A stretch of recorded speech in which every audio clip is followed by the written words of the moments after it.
memang betul di Papua ini ada persoalan separatisme. Tetapi negara juga harus tahu bahwa orang Papua ini orang yang dinamis, mudah untuk membangun hidup dalam perbedaan. Bahkan kalau mau dibilang toleransi paling tertinggi di Indonesia itu ada di Papua. Hal itu yang seharusnya menjadi barometer untuk Bapak Prabowo menyelesaikan persoalan Papua secara baik-baik.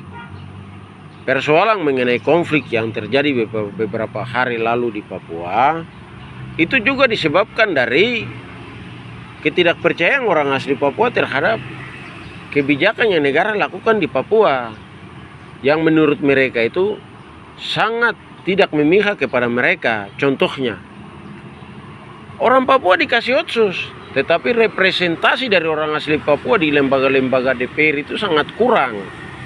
Nah, akhirnya mereka itu merasa bahwa hak mereka itu dirampok.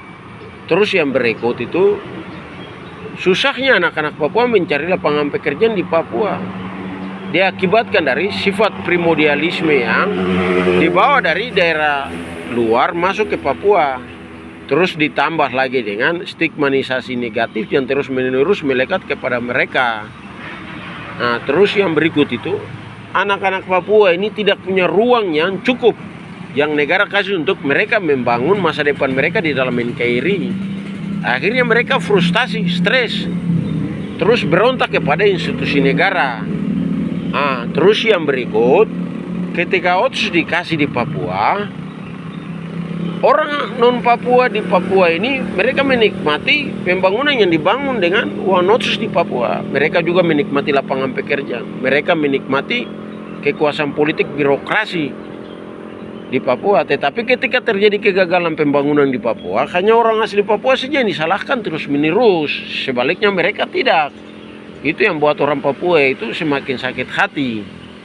Nah, jadi di sini saya minta untuk Bapak Prabowo harus yang pertama itu lakukan perubahan yang masif di Papua. Kebijakan pertama itu Bapak Prabowo harus restrukturisasi kebijakan pembangunan di Papua. Kebijakan pembangunan yang harus bertumpu kepada orang asli Papua. Karena persoalan yang terjadi di Papua itu antara orang asli Papua dengan institusi negara. Terus yang berikut itu, Bapak Prabowo harus lakukan ujian nasionalisme di Papua. Ujian nasionalisme yang saya maksud itu, jangan orang asli Papua saja yang mendapatkan ujian nasionalisme terus menerus, tetapi orang non Papua juga. Sejauh mana mereka ini membangun NKRI di Papua. Terus apakah mereka ini sudah menjadi contoh yang baik untuk orang asli Papua mencintai NKRI atau tidak? Jangan mereka hanya berteriak NKRI harga mati, terus negara kasih perlindungan kekuasaan sama mereka. Tetapi ketika mereka mendapatkan kekuasaan di Papua, yang mereka bangun itu bukan kejayaan NKRI di Papua. Yang mereka bangun itu kejayaan primordialisme mereka di Papua. Maluku membangun kejayaan Maluku di Papua. Toraja membangun kejayaan Toraja di Papua. Sulawesi membangun kejayaan Sulawesi di Papua. Akhirnya menimbulkan masalah untuk orang asli Papua dengan institusi negara.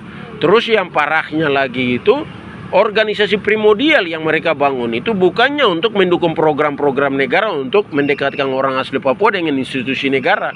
Tetapi mereka gunakan organisasi primordial itu untuk membangun persaingan lagi dengan orang asli Papua untuk mendapatkan apa yang negara kasih sama orang Papua. Nah, terus yang berikut itu, saya minta supaya Bapak Prabowo harus datang ke Papua untuk mendengar langsung dari anak-anak Papua persoalan-persoalan apa yang membuat orang asli Papua itu jauh dari institusi negara, supaya nanti di situ Bapak Prabowo berikan program-program yang tepat untuk meyakinkan mereka secara psikologis bahwa mereka itu punya masa depan yang cerah di dalam multikulturalisme yang ada di Republik Indonesia ini. Karena yang nanti bisa menyelamatkan masa depan NKRI di Papua itu bukan kapitalis yang hidup di Amerika, bukan oligarki yang hidup di Jakarta, bukan politisi pragmatis yang selalu datang berteriak NKRI harga mati untuk mendapatkan receh di Papua, dan juga bukan orang non Papua yang datang membangun hidup di Papua.